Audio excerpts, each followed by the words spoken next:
Hey,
ते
संसारा उठा वेगे करा शरण जा उदारा पांडुरंगा देह काळाचे धन कुबेराचे येथे मनुष्याचे काय आहे देता देवविता नेता नेवविता येथे आपुली सत्ता काय आहे निमित्ताचा धनी केला से प्राणी माझे माझे म्हणून व्यर्थ गेला किंवा वाया गेला देह काळाचे धन कुबेराचे येथे मनुष्याचे काय आहे तुका म्हणे कारण शिवंतासाठी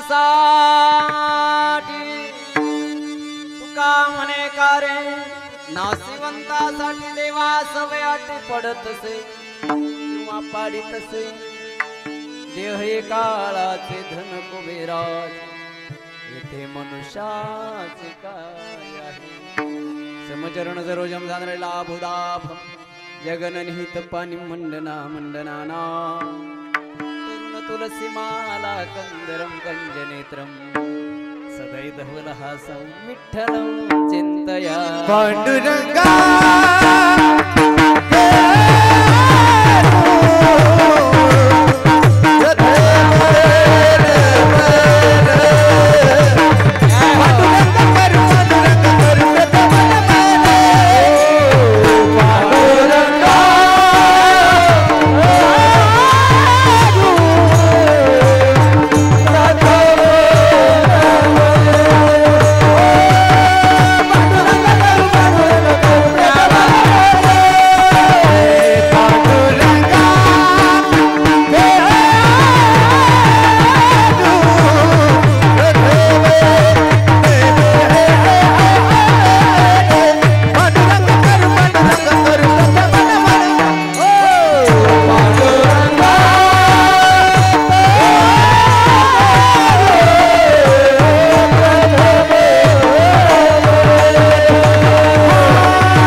तयासी नसावे उदास ओम नमो ज्ञानेश्वरा करुणा करा दया तुमचा अनुग्रह लादलू पावन झालू चराचरी काय माझी वाणी मानेल संतासी रंजव चित्तासी आपुलिया मनोजो मारुतुल्य वेगम जितेंद्रियम गतिमतां वरिष्ठं वातात्मजं वानरित मुख्यं श्रीरामदूतं शरणं प्रपते आहे तू जननी मजहे न कळ्या ज्ञान मेले करू गालिंगे मज प्रेम पाखर सदा दुरी नको गे धरू प्रेमी बाग मुक्त कंठ करुणी नाही तुझिया बंधन हे संत श्रेष्ठ ज्ञानेश्वर माऊली नित तुम्हा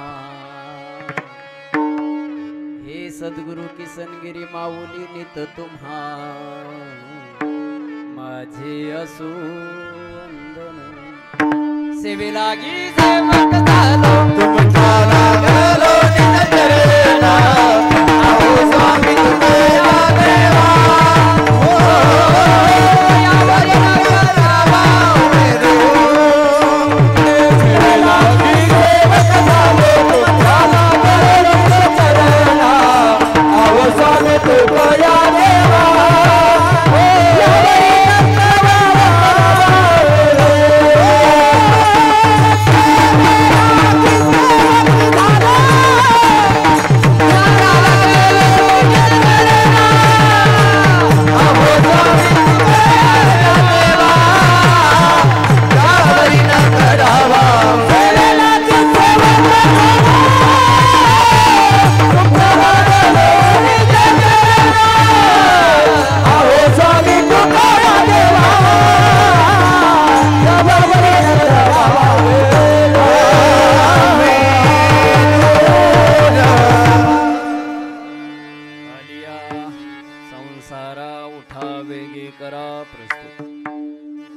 प्राप्त प्रसंगी अनंत कोटी ब्रह्मांड नायक भगवान पंढरीश पांडुरंग परमात्म्याच्या सजीव सृष्टीमध्ये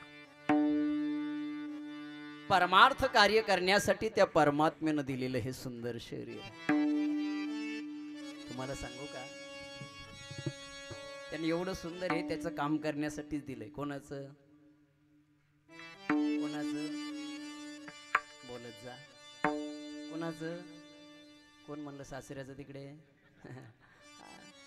त्याचं काम करण्यासाठी देवे दिला देह भजना गोमटा त्याचं चिंतन करता करता हे लोकीची यात्रा त्याने दिलेला आहे आणि त्यानं दिल्या म्हटल्यानंतर सर्वदेव बाबा त्याला नेण्याचा अधिकार आहे की नाही? याही पुढे मी सांगत असतो त्यानंच न्या उग यमाने ओढत तोडीत मारीत झोडीत नेल्यापेक्षा त्यानं येऊन उभा राहू केला रे परमार्थ एवढ्या दिवस आता चल माझ्यासोबत केले कीर्तन तू आता तुझं कीर्तन मला ऐकायचं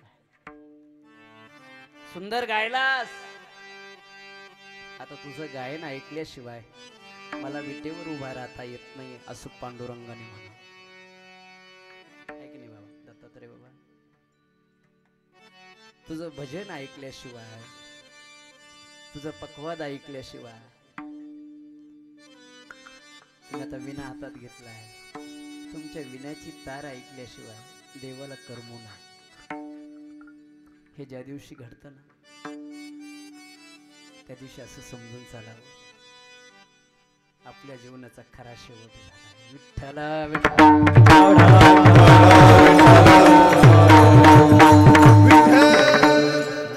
एवढ्यासाठी ऋषी मुनी साधू संत 80 वर्ष तपश्चर्या करतात त्यांच्या स्वप्नाला न येणार योग्याच्या ध्यानी ध्याता ना तुळसी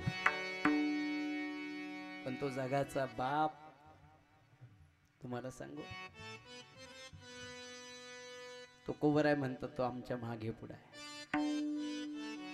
तो तू आम्हा पासी मागे पुढे पण हे साध्य करण्यासाठी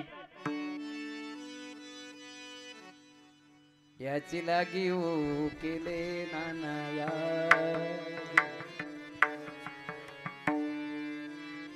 सर्व विषयाचा सुद्धा त्याग करावा लागलाय जाळोनी संसार बैसलो हे तेव्हा घडतं देवाची प्राप्ती आणि मग तेव्हा मनाचा अधिकार आहे शेवटचा दिवस गोड भावा त्यानं न्यायला यावं त्या नियमाप्रमाणे आपल्या येथील कारण सृष्टीचा नियम आहे उपजे ते नासे नासिले पुनरपी दिसे हे घटिका यंत्र जैसे परिभंगा है का नाही चालणार आहे जन्म झालाय त्याला मरावं लागणार आहे आणि जो मेलाय त्याला परत जन्माला यावं लागणार आहे. पुनरपि जननम पुनरपि मरणम पुनरपि जननी जठरे शयनम. बस बस इथपर्यंत जन्म आल्यानंतर जन्म आले बाळ त्याची वाट पाहिली. मग तो जन्माला आला की त्याचं मरण निश्चित आहे त्या नियमाप्रमाणे. सर्वांचे आवडते प्रेमळ स्वभावाचे आमचे तात्या हरिभक्तीपरायण नावच माझ्या पांडुरंगाचं आहे ना. आणि तात्या वागली तशी लक्षात ठेवा. पांडुरंग खंडेरायजी पठारे तात्यांना जाऊन 1 वर्ष पूर्ण झाला. तुम्हाला सांगू का दादांनो, 5 भाऊ 2 मुलं 5 बहिणी, त्यापैकी 2 आहे आता. 1 मुलगी, पत्नी, नातवंड, पुतणे वगैरे.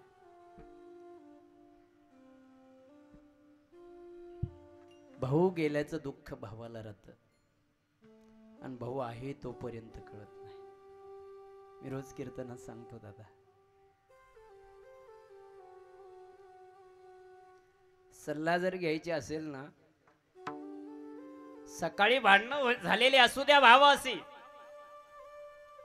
आणि दुपारी जर सल्ला घ्यायचं जर काम पडलं ना, गावात जाऊन याची त्याची घेत जाऊ नका रे नवतरुणांनो.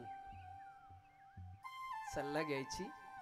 सकाळी बोलला भाऊ भांडला असेल, पण सल्ला घ्यायची असली तर कोणाची दुपारी त्याच्याकडे जाऊन म्हणावा, रे मला अमुक अमुक विषयी सल्ला पाहिजे होता. हे मी सांगत नाही, रामायण शिकवत. सलाह लेना भाई की चाहे बैरी क्यों ना. तसं वास्तविक पाहता भाऊ वैरी होऊच शकत नाही. विठ्ठला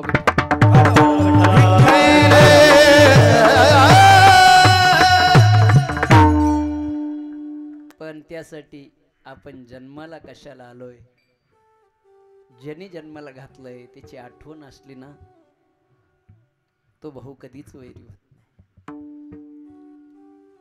त्यापैकी आमचे मोठे पंजाराम दादा, ज्यांनी साक्षात भगवंताची सेवा केली आहे.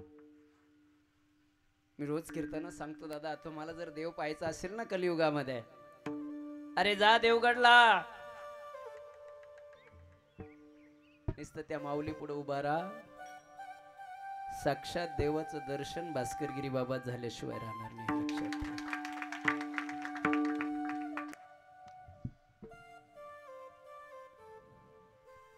नुसतं दर्शन समोर बघितल्याबरोबर तृप्ती होते. आणि तेची संत आहे. संत नाहीतर मठासाठी भांडणारे तुम्ही युट्यूब वर व्हॉट्सअप वरती पाहायला लागले. मरायला आले काही काही, पण मठासाठी भांडतात. जगातलं एकच वैराग्य मूर्ती मला दिसलेत की ज्यांनी हातपाय जरी चालत होते तरी नाही, आता नाही. देवानी सांगितलंय ना, आता कारोबार सोपून द्यायचा प्रकाशानंदगिरी बाबांकडे. अरे हे शिकावं बाबांकडनं. लक्षात ठेवा. त्यागी वेगळा, वैतागी वेगळा. त्यागी त्याला म्हणतात सर्वस्व गयात. काय कमी तिथे 1-2 देव नाही येते तर तिथे कोण आहे? गडच देवाचा आहे. नाव काय? 84 सिद्ध साध वास्तव्यता. त्यासाठी माहित आहे, माझ्या बाबांची रजकण त्यांच्या माथ्यावर लागावी म्हणून हे. विठ्ठला विठ्ठला.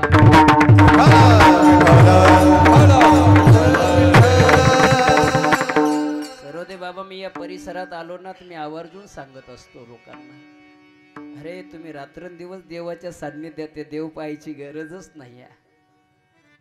तुम्हा आम्हाला भेटतील याच्यात नवल नाही. अयोध्येतल्या रामाला वाटलंय महाराष्ट्रात माझं अंश आहे, माझं स्वरूप आहे. अयोध्येतून बोलवणं, मग माझ्या देवाने बोलवलं ना, मग तिथे सगळे संतजन भेटतील. महात्म्य अनेक आहे. खरा महत्व ओळखायचं असेल तर लक्षणं सांगतोय मी. तिथं माझे दसरा दिवाळी, तिथं माझे संत मंडळी भेटतील. रिकाम्या हाताने नाही जायचं. जेवढे महात्मे आले होते, अरे तेवढ्यांना वस्त्रदान तुमच्या तालुक्यातलं होतं. हे स्वाभिमान आहे, लक्षात ठेवा. विठ्ठला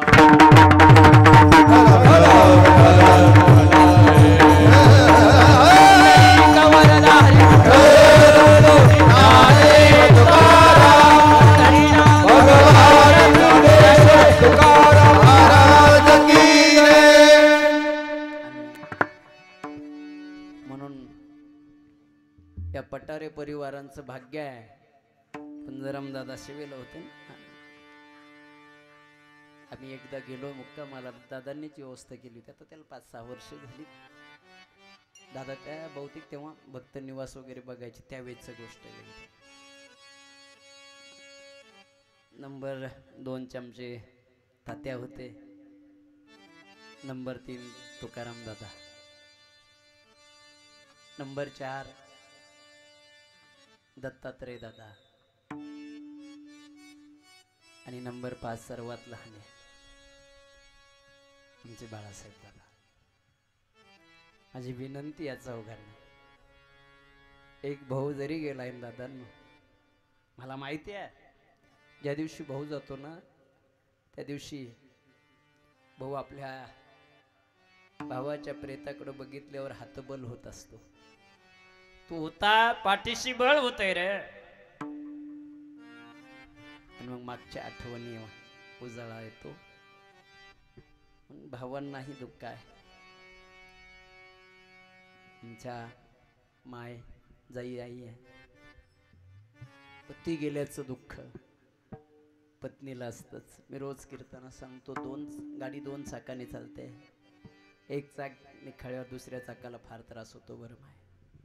म्हणून रोज माझी विनंती आहे, काही जरी झालं तरी आपल्या पतिराज कधी स्वप्न सुद्धा आपल्याला वाईट वाटला नाही. मी नाही सांगत दादा, माझ्या तुकोबरायचं चरित्र सांगतो. माझ्या तुकोबरायांचं चरित्र सांगतं बर.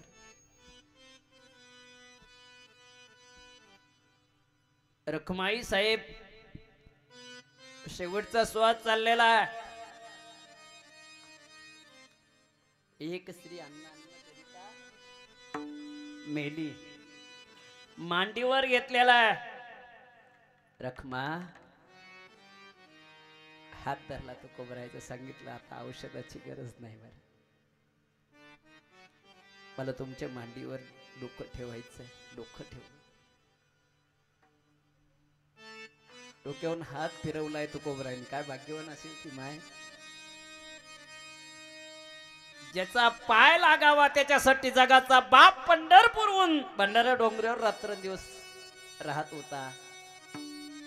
त्याचा हात त्या माऊलीच्या मस्तकावर लागला. रखमा काय पाहिजे सांग.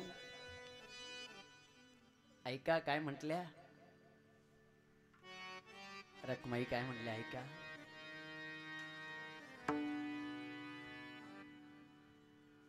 या रामकृष्ण विठ्ठला विठ्ठला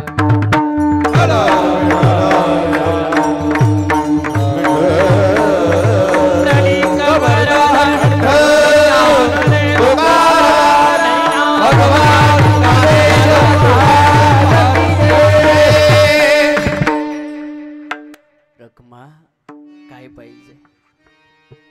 एकच मागणी आहे, तू कोवारा आहे. आता मरण तुमच्या मांडीवर यावं, आणि जन्मोजन्मी तुम्हीच पती मिळाला. पती गेल्याचं दुःख पत्नीला असतं, जन्मदाता बाप गेल्याचं दुःख मुलांना असतं. लक्षात ठेवा. 2 मुलं आहेत, लक्ष्मणराव, किशोर भाऊ.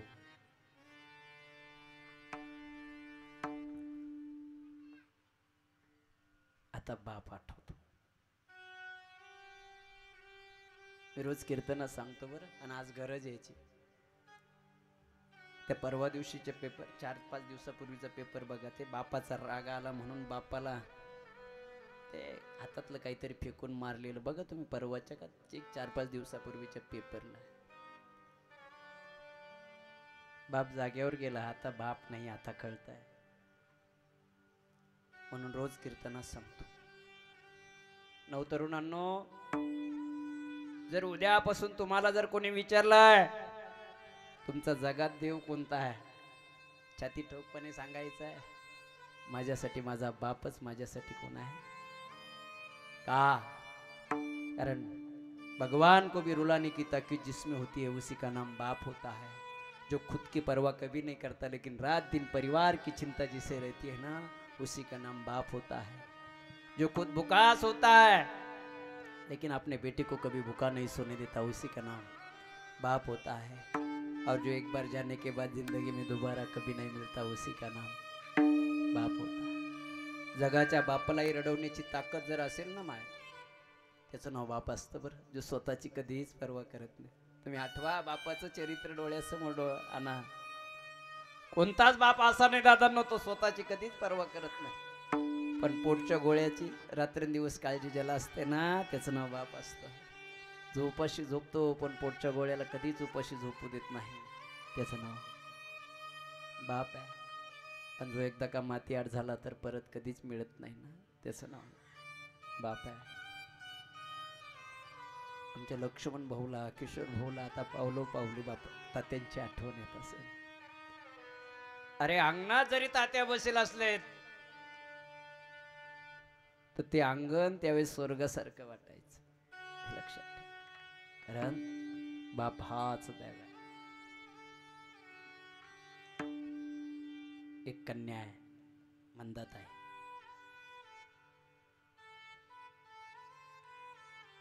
बाप गेल्यानंतर रोज कीर्तनात सांगतो माही मी, त्या ताईची दिवाळी संपत आहे.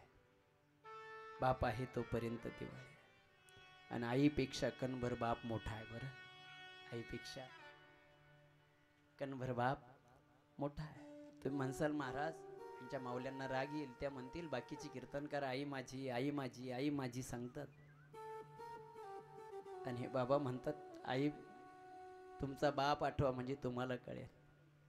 टीव्ही असते, टीव्ही घरामध्ये, टीव्ही म्हणजे आई आहे, त्या टीव्हीतले चित्र म्हणजे मुलं बाळ आहे. पण नवतरुणांनो, अरे ते चित्र व्यवस्थित दिसण्यासाठी रात्रंदिवस उन्हात अनात पावसा पाण्यात तुमच्या घरावर जो डिश असतो ना, त्याचं नाव बाप आहे.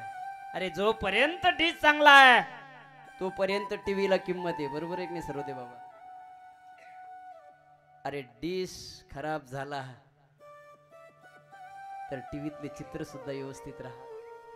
डिश म्हणजे बाप आहे. लक्षात ठेवा. मरायला आलेला बाप असू द्या, कॉटवर पडलेला असू द्या, शेवटी त्याला एकच काळजी असते, ती म्हणजे लेकीची.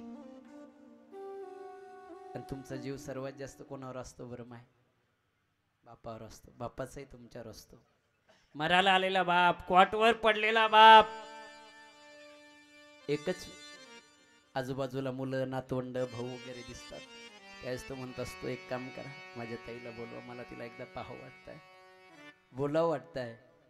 मुलं म्हणतात आली असेल ताई, जवळ आली असेल.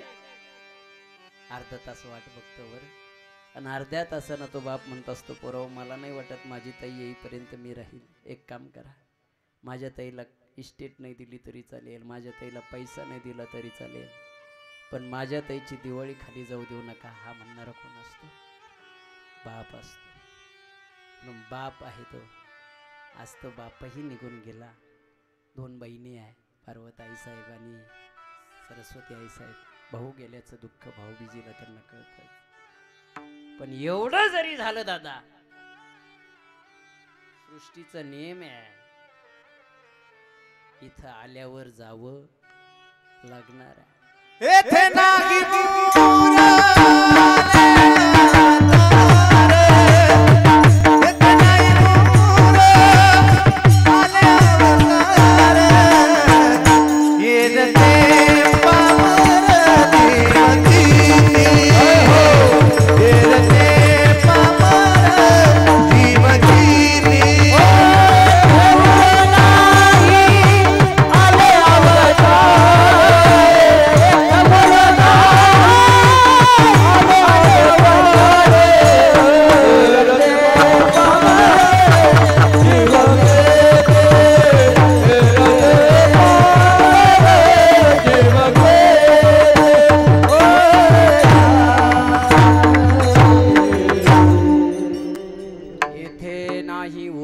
अवतार, एरती पामर जीव किती.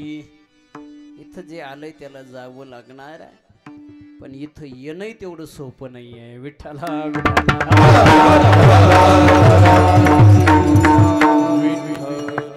आलं तर जावं लागणारे त्या नियमाप्रमाणे.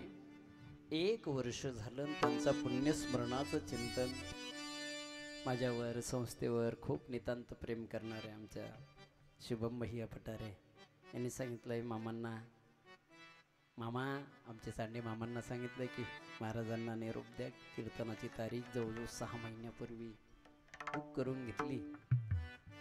माझ्यावर, संस्थेवरती नितांत आणि तुम्हा आम्हाला सर्वांना एकत्रित करून माझ्या अनाथ लेकरांवरती खूप प्रेम करणारे आमचे सांडे मामा यांच्यामुळे आलेला योग, ज्यांची सुंदर अशी साऊंड सिस्टीम आहे, खूप सुंदर आवाज आमचे गणेश राव चांडे, त्या नियमाने इथं आल्यानंतर आनंद वाटला. त्यांच्या गळ्यात माझा नारदी नाही, आमच्या दादांना बाबांनाही धन्यवाद.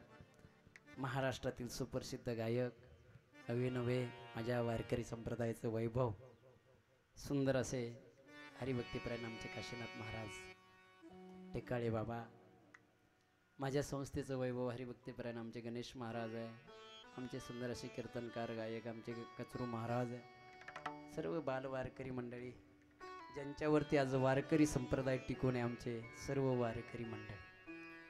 खरा वारकरी संप्रदाय तुमच्यावरच टिकून आहे. बरं, माझी विनंती आहे तुम्हाला, हे रोपटं कायम स्वरूपी राहण्यासाठी 1-1, 2-2 जण तयार करत राहावं ही अपेक्षा. विठ्ठला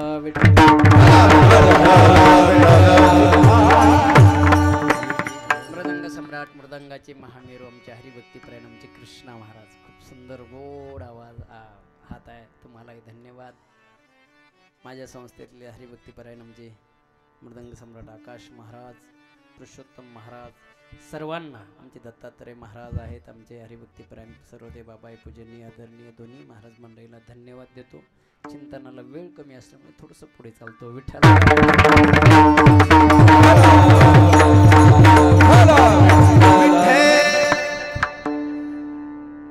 मी जाऊ का? विठ्ठला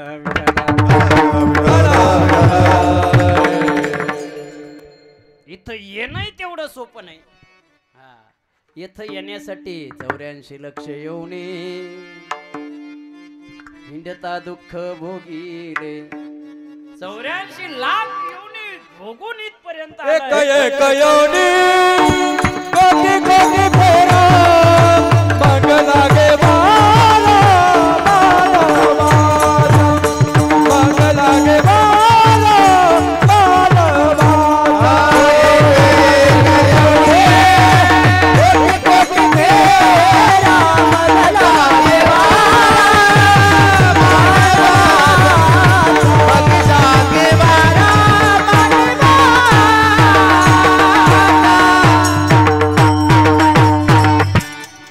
मंडळी सावलीत बसले तरी चालेल, अर्धा तास तरी थांबणे आपल्याला.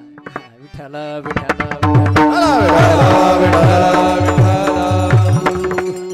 एक एक येऊने कोटी कोरी पेरा, नवे नवे जे असाध्य होतं ते तुम्हाला मिळालं. नरदेह दुर्लभ जाना शतवर्षाची गणना त्यामध्ये दुःख यातना मग मिळालाय ना बाबा पण त्याच्याशिवाय नाही भेटलं आणि त्याच्याशिवाय पान हलत तुम्हाला सकाळी झोपेतून उठू द्यायचं की नाही उठू द्यायचे कोणाच्या हातात आहे कोणाच्या हातात आहे सकाळी झोपेतून उठू द्यायचं की नाही उठू द्यायचे कोणाच्या हातात आहे कोण म्हणलं पत्नीच्या हातात आहे त्याच्या हातात आहे दादा चाले हे शरीर कोणाची असते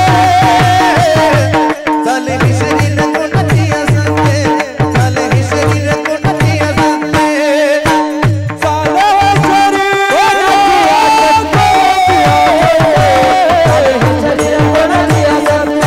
चाले हे शरीर कोणाची असते चाले हे शरीर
कोणाची असते त्याच्या सत्तेशिवाय चालत नाही सकाळी उठायचं सुद्धा अधिकार त्याच्याकडे आहे म्हणून रोज कीर्तनात सांगतो रात्री झोपताना आणि सकाळी उठल्यावर त्याचे आभार मानत जा रात्री झोपताना त्याला म्हणत जा ए पांडुरंगा सकाळी उठव रे बाबा तू जर नाही उठवलं तर 100 जण उठवल्याशिवाय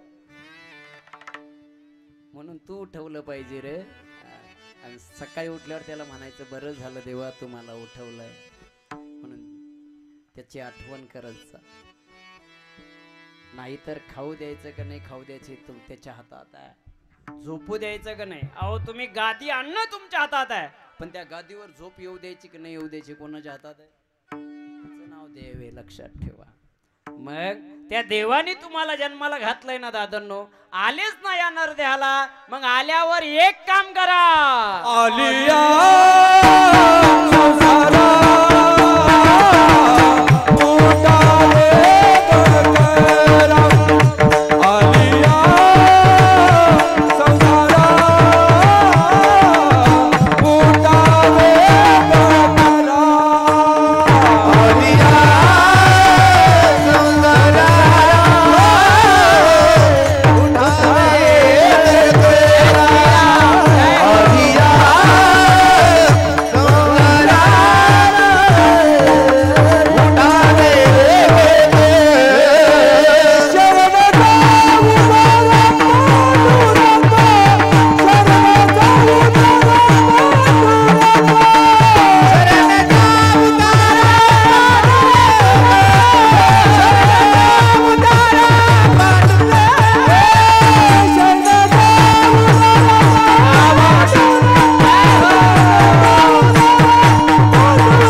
संसारा पुण्य तात्यांच्या पुण्यस्मरणानिमित्त घेतलेल्या अभंगाच्या पहिल्या चरणामध्ये आपण शिरतोय.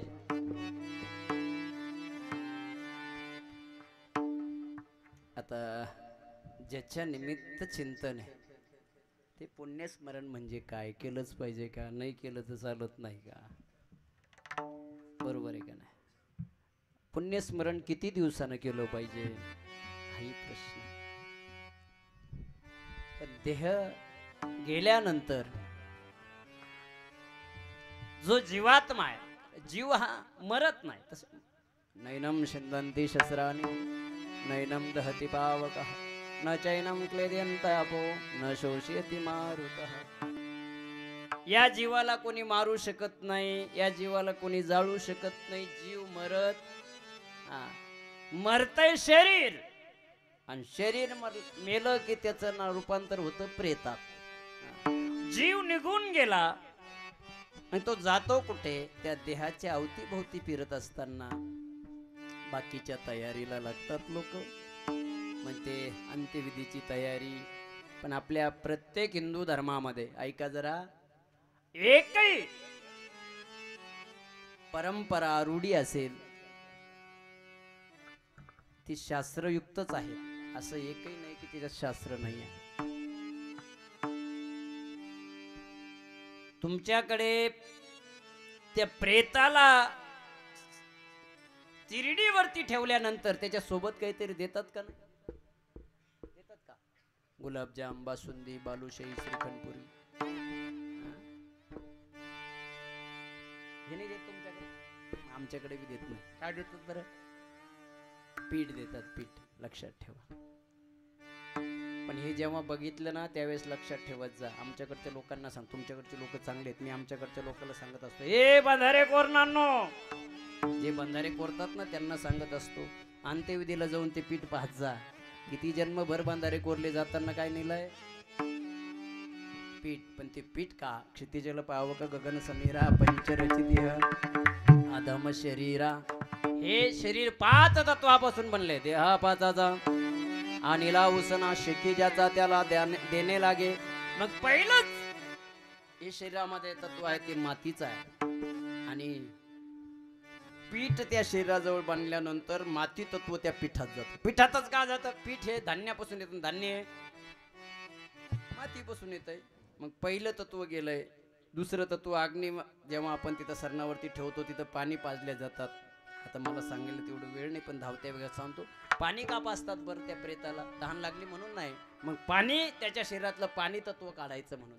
काही लोक, सुशिक्षित लोक डोकं चालवतील की महाराज वरून पाणी टाकल्यावरती पाणी तर कसं निघून येईल? पाण्यासी पाणी आले ओढूनी, नाथबाबांची भाषा. वरून पाणी टाकलं की त्या शरीरातलं पाणी तत्व. इथं काही लोक आक्षेप घेतात. दादा काय घेतात? हे कसं होईल वरून पाणी टाकल्यावर पाणी? मी म्हणत असतो पूर्वी कप्पल मोटरा होत्या, तुमच्याकडे होत्या? हा, त्या विहिरीत टांगायच्या मोटरा वगैरे असायच्या. तुम्हाला जर मोटर चालू करायची असली तर अगोदर काय करावं लागत होतं? मग माझे नाथबाबा कसे खोटे सांगतील? वरून पाणी टाकल्याशिवाय ती विहिरीतली मोटर, विहिरीतलं पाणी येऊ देत नाही. साध्या मोटरची गंमत आहे, तर परमात्म्याने दिलेल्या मोटरची काय असेल? विठ्ठला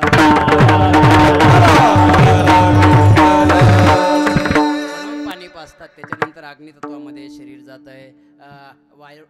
वारा घालण्याची जिम्मेदारी, वायू तत्व काढण्याची जिम्मेदारी माऊल्यांकडे आहेत. आकाश तत्वामध्ये ज्वाळा जातात. 5 तत्वामध्ये शेकी ज्याचा त्याला. मग त्यावेळेस तो जीवात्मा त्या देहाच्या अवतीभोवती फिरत असताना मग ते 3 प्रदक्षिणा चालू होतात. ते माठ घेऊन एक स्थूल शरीराची, एक सूक्ष्म शरीराची, कारण शरीराची प्रदक्षिणा चालत असताना कोणी दगड गेले ते दगड मारत असताना प्रत्येक वेळेस एक एक फेरीला एक एक त्याला छिद्र पाडतात. त्यानंतर तो जो माठ आहे तो त्या दगडावर टाकायची वेळ येते. पण तितक्यामध्ये तो जीवात्मा तो फिरत असताना त्या माठामध्ये जाऊन बसतो. माठ त्याच्यावर पडल्यावर माठातला जो जीव आहे तो दगडात जातो, दगडाचं नावच बदलतं. आता त्याला कोणी दगड म्हणत आहे का नाही? त्याला कोणी वक्र्या, कोणी जीव, कोणी आश्मा. त्याचं खरं नाव आश्मा, त्याचं जीव. त्या जीवाला 10 दिवस चांगला जीव लावतात. 10व्या दिवशी त्याला पंचज्ञानेंद्रिय, पंचकर्मेंद्रिय देऊन त्याला त्याच्यातून काढल्या जातात. 11व्या दिवशी, 12व्या दिवशी उत्तरदशी चालू होऊन जाते. उत्तरदशा म्हणजे शिवदशा प्राप्त झाली नाही आणि जीवदशा संपली नाही. जीवदशा संपली नाही, शिवदशा प्राप्त झाली नाही, मग उत्तर दशा लागली आहे. मग उत्तर कार्य करण्याचं गरज आहे, म्हणून त्याला उत्तर कार्य किंवा तेरवीचा दिवस हे होतं. आणि त्या दिवशी तो जीवात्मा शेवटचं जेवण करून निघत असतो. तर 16 गाव 28 नरक फिरत असताना 1 वर्षभर फिरावं लागतं. मुलं चांगली असली तर महिन्यातून एकदा विश्रांती त्या जीवात्म्याला. असं करता करता 12 महिने झाले की त्याच परिसरात तो जीवात्मा तो जिथून तो गेलेला असतो. मग 16 गाव 28 नरक फिरत असताना ज्यांनी पुण्यकर्म केले असेल तिथं परमात्मा त्यांना सहज घेऊन चालतो. आणि आल्यानंतर आज तुम्ही सर्वांनी मिळून करायचं ते पुण्य, ज्यांच्यासाठी पुण्य करायचं त्यांचं करायचं स्मरण, त्याचंच नाव पुण्यस्मरण. केलेलं पुण्य त्यांना अर्पण केल्यानंतर त्यांना चांगली सद्गती प्राप्त व्हावी, एवढ्यासाठी आजचा एवढा मोठा खटाटोप.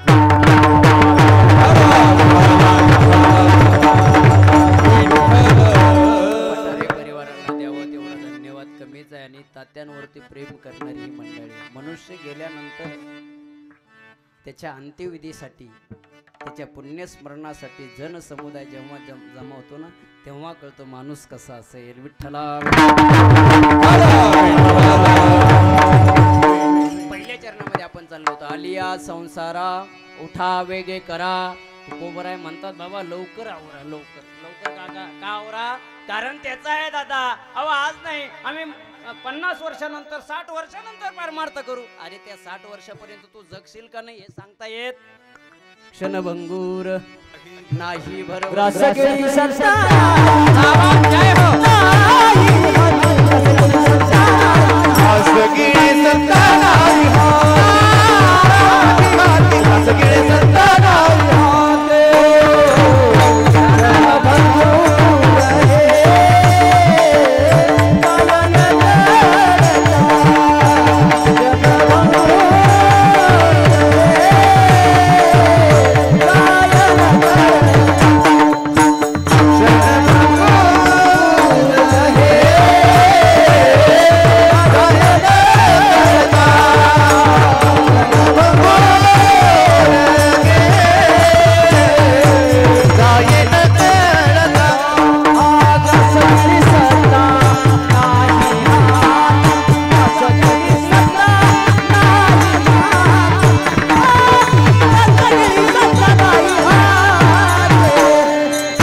राहावं वाटतंय. पण वातावरण एक तास आहे आणि वेळही संपत आलाय. आले देवाजीच्या मना, चला त्या पद्धतीनं करू. आता आम्ही वेळेवर संपवणार आहे, काही काळजी करू नका. विठ्ठला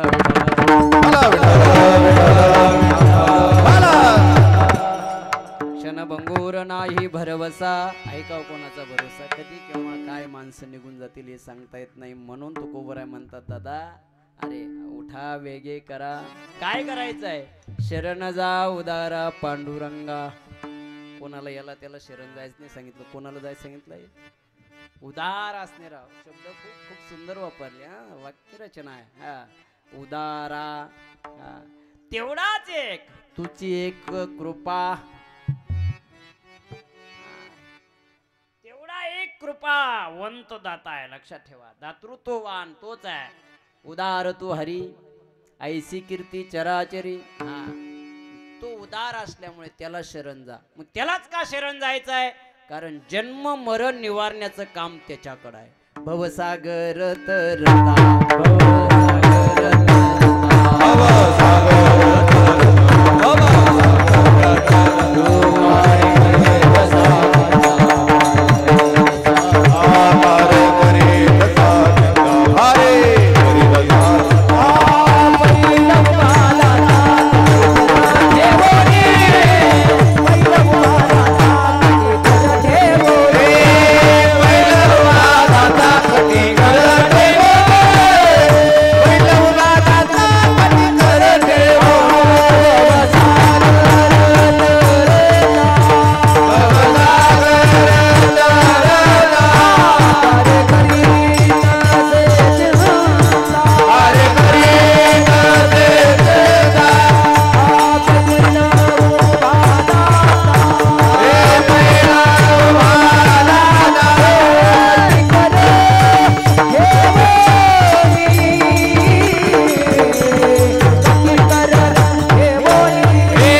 भवसागर तरता कार्य करत असा चिंता. इथं जन्माला आलात ना राजांनो, दादांनो, मग चिंता करू नका.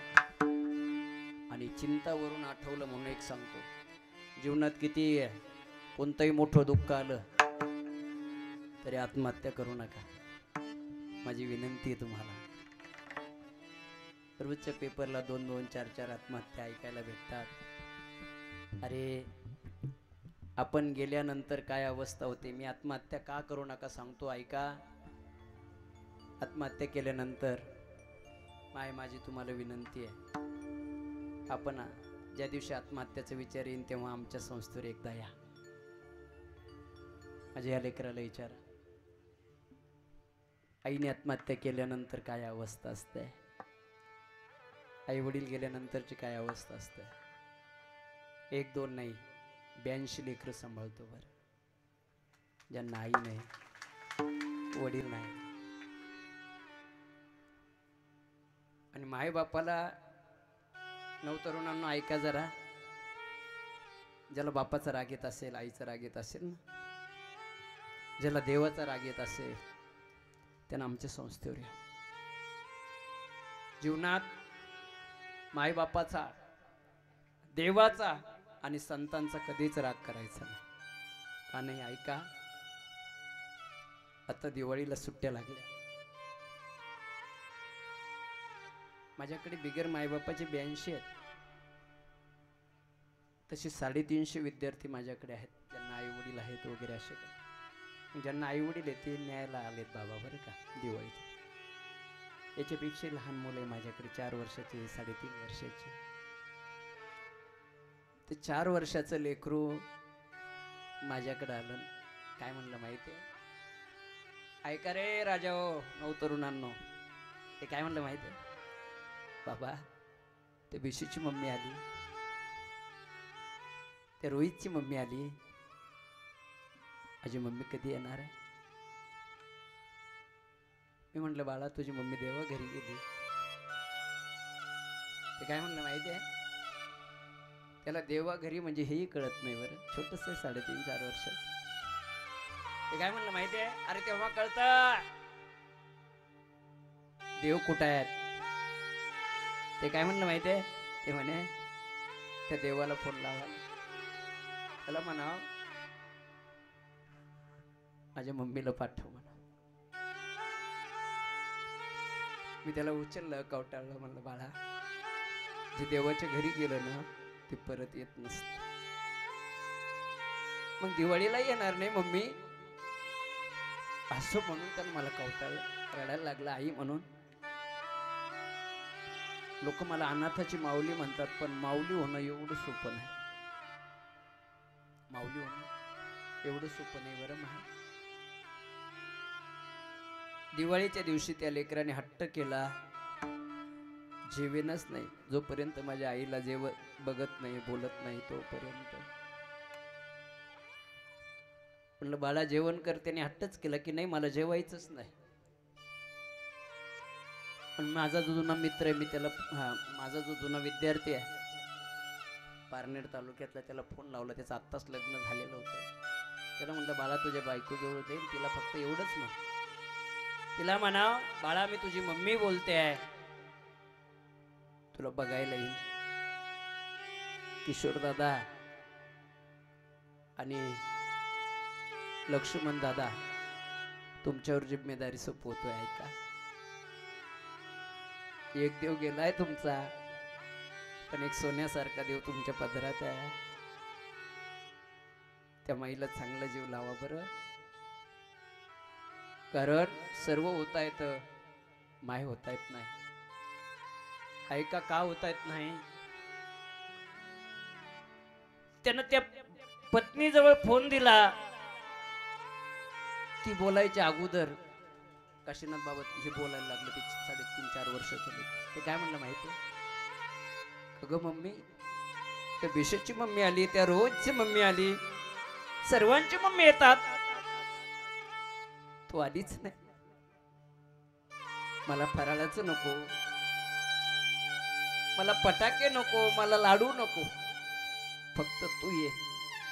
नवीन लग्न झालं होतं त्या पोरीचं, तिला काय बोलावं तेच कळेना, मोठ्यानं रडायला लागली ती.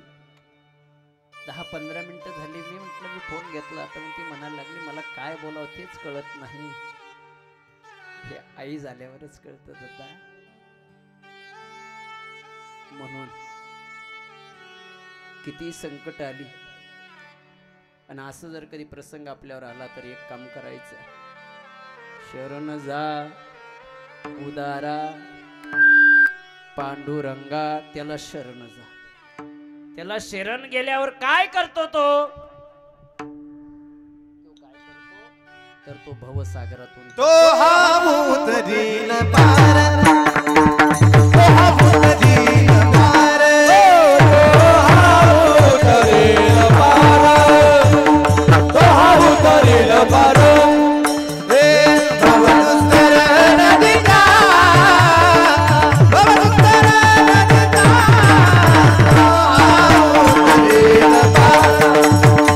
तो हा उतरील पार,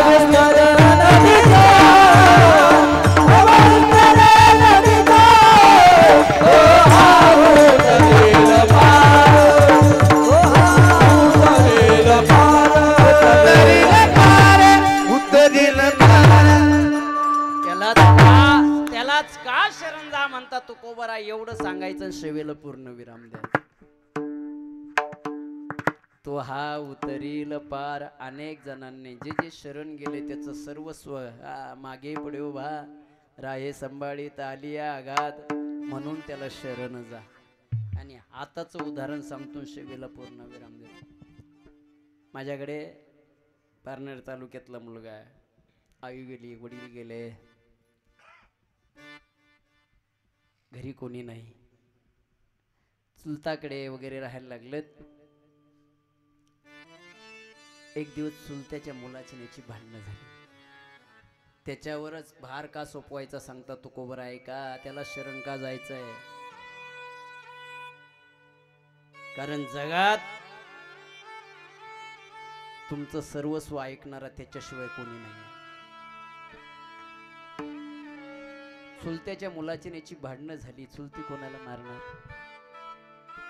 त्याला खूप मारलं, हमेशा खोड्या करतो वगैरे म्हणून. ते म्हणायचं काकू तुला मारायचं तर मार, पण जेवायला दे. संध्याकाळ झाली, जेवायचं म्हटलं तरी येणं तिला घराच्या बाहेर काढून दिलं. काका आले, काकाला सांगितलं. काकाला सांगितल्यावर काकाने बोलायला लागले. दोघांची भांडणं झाली. तिनं दुसऱ्या दिवशी सकाळी कुलप लावून निघून गेली. रात्री जेवण नाही. ही सत्य परिस्थिती सांगतोय. नारदाच्या गादीवर उभा राहिला. असते लेकरू माझ्याकडं सोबत आणलं नाही, संस्थेवर आहेत. इकडं तिकडं फिरायला लागलं. भूक लागली होती, रात्री जेवलेलं नव्हतं. प्रत्येकाच्या अंगणात बघितलं. सकाळपासून फिरता फिरता 4 वाजले. त्याला वाटलं आता चुलती देत नाही, कोणी देत नाही. एका पाण्याच्या टाकीवर पाणी पिलं आणि त्याचं सहज लक्ष एका मंदिराकडे गेलं. आणि त्याच्या लक्षात आलं,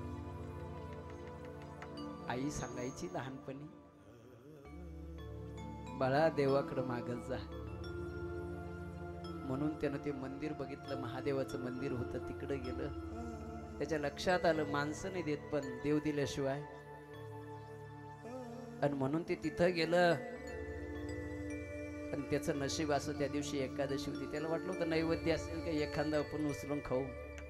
त्याचं नशीब 2 पेढे होते. त्यानं ते पेढे घेतले, तिथंच झोपलं. का कोणीतरी येईल आणि माझा देव मला दिल्याशिवाय. विश्वास ठेवला. दुसऱ्या दिवशी ज्याच्याकडं द्वादशी होती त्यानं नैवेद्य आणला आणि ते नैवेद्य तिथं ठेवला. ते लेकरू तो नैवेद्य ठेवणारा कधी निघून जाईल याची वाट बघत होता. त्यानं तो मनुष्य गेल्याबरोबर त्यानं तो नैवेद्य उचलला. उचलल्याबरोबर बाहेर आला. एक कुत्र पळत आलं आणि त्याने अर्धा नैवेद्य तोडला. त्याच्यावर त्याची लाळ पडली. लाळ पडल्यानंतर तरी तो खायला लागला. तर तिथले ते नाना म्हणून त्यांनी ते बघितलं. त्यांनी सांगितलं, बाळा अरे ते कुत्र्याचं उष्ट आहे, त्याच्यावर लाळ पडली आहे. त्याने एक संदेश दिला, दादा ऐका, ज्याला ताटावर अन्न सोडायची सवय ना त्याच्यासाठी सांगतो, जीवनात कधीच ताटावर अन्न सोडू नका. अरे कोणाच्या तरी नावाचं आहे ते. आज सर्वात मोठी शोकांतिका आहे आपल्या हिंदू धर्मातली. लग्नामध्ये जेवढं अन्न खाल्ल्यापेक्षा वायाला जास्त जात आहे. ऐका, अरे त्याच्यावर कोणत्या तरी अनाथाचा अधिकार असेल, कोणत्या तरी लेकराचं नाव असेल, अन्न वायाला घालत जाऊ नका. ते लेकरू ते नानाला काय म्हणतो माहितीये, नाना आई नाही वडील नाही खाऊ दे आता. कुत्र्याची लाळ का पडेल असं ना. त्यांनी त्याच्या घरी नेलं, नानांनी त्याला जेव घातलं, मला फोन केला, माऊली आतापर्यंत 81 होते, आता हा 82वा सांभाळा. पण तो माझ्याकडे आणून ठेवला. ऐका, त्यानं एका टायमाचं जेवण मागितलं होतं महादेवाला. किती टायमाचं? त्या देवाला किती टायमात जेवण मागितलं होतं त्यानं? एका टायमाचं जेवण त्यानं देवाला मागितलं होतं. पण माझ्या देवानं, माझ्या पांडुरंगानं त्याचं जन्मभराचं जेवण तुमच्या आमच्या करवी, आजच्या निदक्षणाच्या करवी, त्याची दिवाळी असेल, त्याचं जन्मभराचं जेवण आपल्या संस्थेवर करून दिलं. म्हणून तुकोबराय म्हणतात, शरण जाऊ रे पांडुरंगा, शरण जाऊ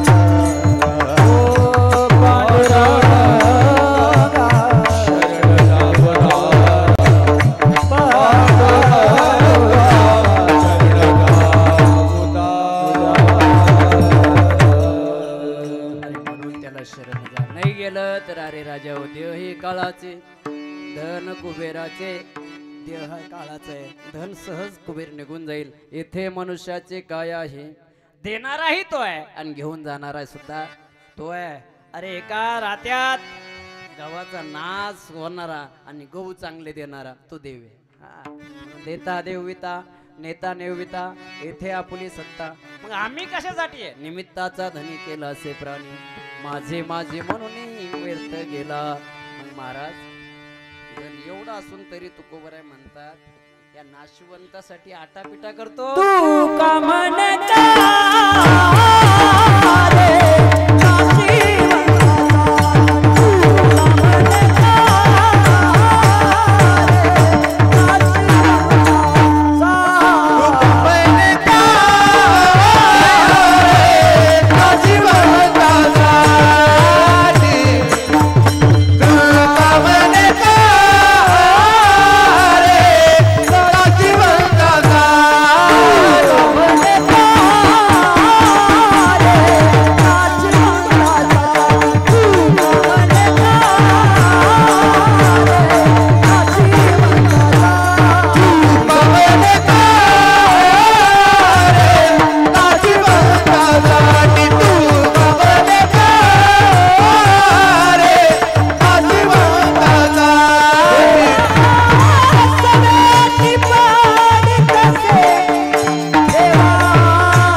सर्वजण तात्यावर प्रेम करणारी माणसं आहोत.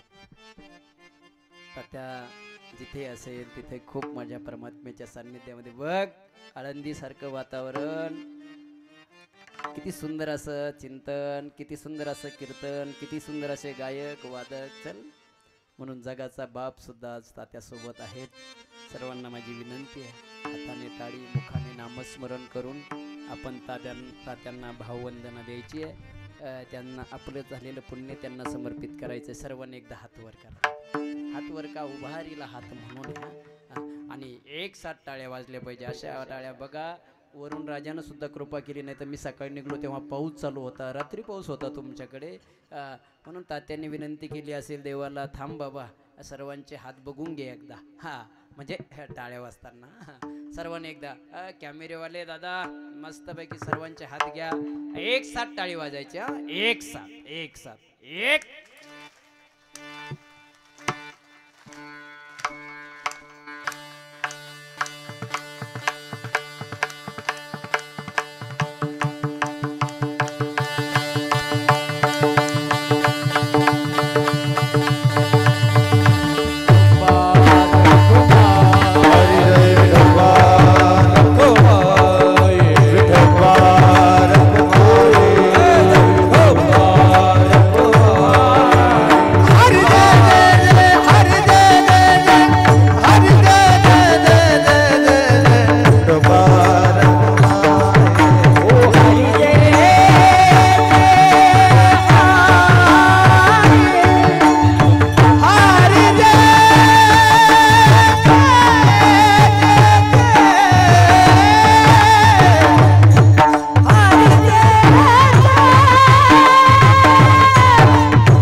परमार्थ कार्य करा, भगवत चिंतन करा, चांगलं जीवन जगा आणि आनंदाने इहलोकीची यात्रा संपवा. आज तुम्हा सर्वांना कळालं असेल की आमच्या शुभम भैयांनी आग्रह का केला की पवार महाराजांचंच कीर्तन असावं. त्याचं कारण आहे, दिवाळी आहे. माझ्याकडे जे अनाथ लेकरं वगैरे आहेत यांची दिवाळी तुमच्याकडून करावी व्हावी हीच त्यांची अपेक्षा होती. नवे नवे एवढं सुंदर गायन वादवणं वगैरे सर्व ज्या शाळेत शिकवलं तर आपल्या संस्थेची 5 कार्य, त्यापैकी पहिलं कार्य आहे अनाथ लेकरांचं संगोपन, दुसरं कार्य आत्महत्याग्रस्त शेतकऱ्यांच्या लेकरांचं संगोपन, तिसरे कार्य कोरोनाच्या काळात ज्यांचे आईवडील वारले त्या लेकरांचं संगोपन, चौथं कार्य आहेत गोशाळा आहेत, सर्वात महत्त्वाचं 5वं कार्य आहे ज्यांना कोणी सांभाळत नाही अशा 22-23 माऊल्यांचं आपण सांभाळ करावा लागतो. मग हे चालतं कशावर? नारदाच्या गादीवर उभा आहे, कीर्तनाचा, प्रवचनाचा, भागवत कथेचा, रामकथेचा. एकही रुपया प्रपंचात जाऊ दिला नाही, मरेपर्यंत जाऊ देणार नाही. याच धर्मकार्यामध्ये अर्पण केल्या जातं. माझी तुम्हा सर्वांना विनंती आहे, आपल्या हातून चांगलं धर्मकार्य व्हावं या अपेक्षेनं. मग माझ्याकडे जे अनाथ लेकरं त्यांची दिवाळी असेल, हे असेल, यांच्यासाठी आपण आपल्या हाताने त्यांच्या कपड्यासाठी, वस्त्रदानासाठी, अन्नदानासाठी आपण सर्वांनी सहकार्य करावं ही सर्वांना विनंती करतो. आपल्या पिंपळगावचे उपसरपंच बंडूपंत चौगुले यांनी सुद्धा माझ्या अनाथ लेकरांची दिवाळी चांगली व्हावी म्हणून त्या लेकरांच्या दिवाळीसाठी, कपड्यासाठी, नवे नवे अन्नदानासाठी त्यांनी सहकार्य केलं. दादा नारदाची गादी रुपये तुमचा एकही रुपये प्रपंचात न जाता या धर्मकार्यामध्ये अर्पण केला जाणार आहे. ज्ञानेश्वर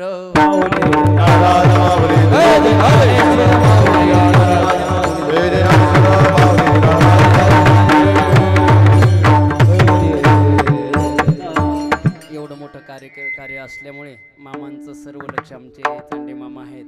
वास्तविक पाहता प्रत्येक वेळेस रोजची माझी म्हणजे लेकरांवरती जे काही दिनचर्या चालते प्रत्येक मामाला माहिती आहे. मामा संस्थेचे निगडित असल्यामुळे सभासद सुद्धा आहेत, म्हणून त्यांच्याकरवी तुमच्यापर्यंत येण्याचा योग आला. सर्वांना पुनश्च एकदा विनंती करतो की एवढी मोठी लेकरं चालवायचं आहे तर थोडंसं कर्जबाजारी वगैरे असल्यामुळे आपण सर्वांनी सहकार्य करावं ही अपेक्षा करतो आणि आपलं हे कीर्तन प्रत्येकाला यूट्यूब चॅनलवरती काय नाव माऊली यूट्यूब चॅनल आमच्या संस्थेच्याच नावाचं चॅनल बाबा हां माऊली यूट्यूब चॅनलवरती तुम्हाला पाहायला भेटेल. अनाथाची माऊली यूट्यूब चॅनलवरती सुद्धा तुम्हाला नुसतं माऊली यूट्यूब चॅनल हे पाहू नका त्यांना सबस्क्राईब वगैरे करा. आणि आपल्याला संस्थेचे कार्य कसे चालतात हे मुलं कसे आहेत महाराज खरोखर या लेकरांना सांभाळतात का 23 लेकर ज्यांना आईवडील ज्यांना मुलं बाळं नाही आहेत पण महाराज त्या माऊल्यांना सांभाळतात मग त्या खरं आहे का नाही हे बघण्यासाठी अनाथाची माऊली यूट्यूब चॅनल आहे याच्यावरती तुम्हाला सर्व माहिती मिळेल. पुन्हा एकदा आता बरेच जण याच्यात ओळखीचे असल्यामुळे सर्वांना धन्यवाद देतो. आणि मी वास्तविक पाहता बेळ पिंपळगावला पहिल्याच वेळेस आगारडे दादांकडे आलो होतो म्हणून त्यांनाही धन्यवाद देतो. विठ्ठल जय जय